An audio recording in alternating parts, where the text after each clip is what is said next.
भागवत गीता के अनुसार अच्छे लोगों के साथ हमेशा बुरा क्यों होता है?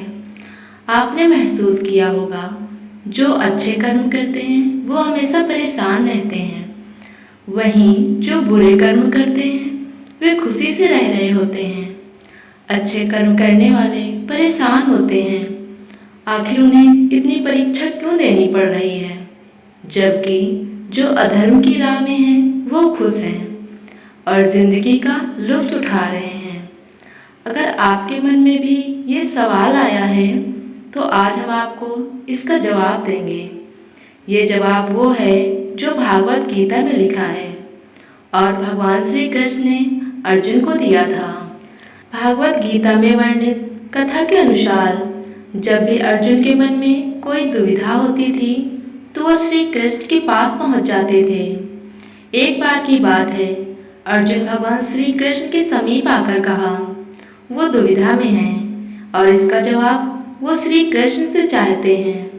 भगवान श्री कृष्ण ने पूछा, क्या सवाल है?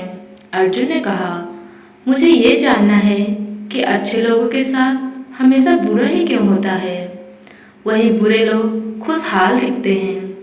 अर्जुन के मुंह से ऐसी बातें सुनकर श्री कृष्ण मुस्कुराए और कहा, मनुष्य जैसा सोचता है और महसूस करता है वैसा कुछ नहीं होता, बल्कि अज्ञानता की वजह से वो सच्चाई नहीं समझ पाता।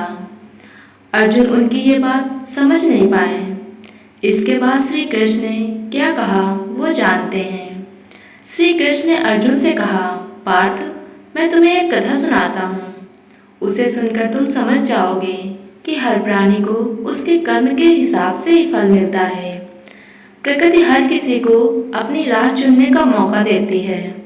अब वो मनुष्य की इच्छा पर निर्भर करता है कि उसे धर्म की राह चुननी है या अधर्म की। कथा शुरू करते हुए श्री कृष्ण ने कहा, एक नगर में दो पुरुष रहा करते थे। एक पुरुष व्यापारी था जिसके जीवन में धर्म की बहुत महत्ता थी। वो पूजा पाठ में यकीन रखता था। वो हर रोज मंदिर जाता था और दान धर्म भी करता था और हर रोज भगवान की पूजा करता था। वहीं दूसरा पुरुष बिल्कुल विपरीत था। वो हर रोज मंदिर तो जाता था, लेकिन पूजा करने नहीं, बल्कि मंदिर के बाहर से जूते चप्पल चुराने। उसे दान और धर्म से कोई लेना देना नहीं था। समय बीतता गया और एक दिन बहुत जोर की बारिश हो रही थी। इस वजह से मंदिर के पुजारी के अलावा कोई नहीं था। ये बात जब दूसरे पुरुष को पता चली तो उसने कहा, ये सही मौका है मंदिर का धन चुराने का। पंडित से नजर बचाकर उसने मंदिर का सारा धन चुरा लिया। उसी समय धर्म कर्म में विश्वास रखने वाला व्यक्ति भी मंदिर पहुंचा। दुर्भाग्य से मंदिर के पुजारी ने उसे चोर समझ लिया और चिल्लाने लगे। वहां लोग एकत्र हो गए और उसे बहुत मारा। किसी तरह वो बचते बचाते वहां से निकला तो दुर्भाग्य ने उसका साथ वहां भी नहीं छोड़ा। मंदिर के बाहर वो एक गाड़ी से टकरा गया और घायल हो गया। फिर वो व्यापारी लंगड़ाते हुए घर जाने लगा तो रास्ते में उसकी मुलाकात उस पुरुष से हुई जिसने मंदिर में धन चुराया था। उसने कहा, आज तो मेरी किस्मत चमक गई, एक साथ इतना सारा धन मिल गया। ये सब देखकर उसे बहुत बुरा लगा।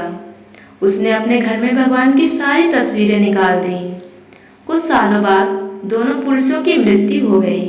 मरने के बाद जब दोनों यमराज की सभा में पहुंचे और भले पुरुष ने दूसरे व्यक्ति को देखा तो उसे बहुत गुस्सा आया।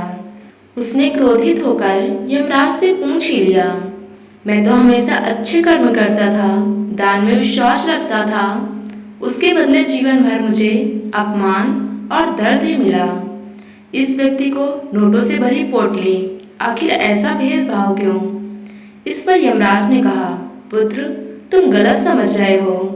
जिस दिन तुम्हारी गाड़ी से टक्कर हुई थी वो दिन तुम्हारे जीवन का आखिरी दिन था, परंतु तुम्हारे अच्छे कर्मों की वजह से तुम्हारी मौत सिर्फ एक छोटी सी चोट में बदल गई। तुम इस दुष्ट व्यक्ति के बारे में जानना चाहते हो? दरअसल इसके भाग्य में राजयोग था, मगर इसके कुकर्मों और अधर्म की वजह से वो सिर्फ एक छोटी सी धन की पोटली में बदल गया। कथा सुनाने के बाद श्री कृष्ण अर्जुन से कहते हैं, पार्थ, क्या अब तुम्हें तुम्हारे सवाल का जवाब मिल गया? ऐसा सोचना कि भगवान तुम्हारे कर्मों को नजरअंदाज कर रहे हैं, ये बिल्कुल भी सत्य नहीं है। भगवान हमें कब क्या किस रूप में दे रहे हैं मनुष्य को समझ में नहीं आता, मगर आप अच्छे कर्म करते रहें तो भगवान की कृपा हमेशा बनी रहती है। इसलिए अपने अच्छे कर्मों को बदलना नहीं चाहिए, क्योंकि इसका फल हमें इसी जीवन में मिलता है।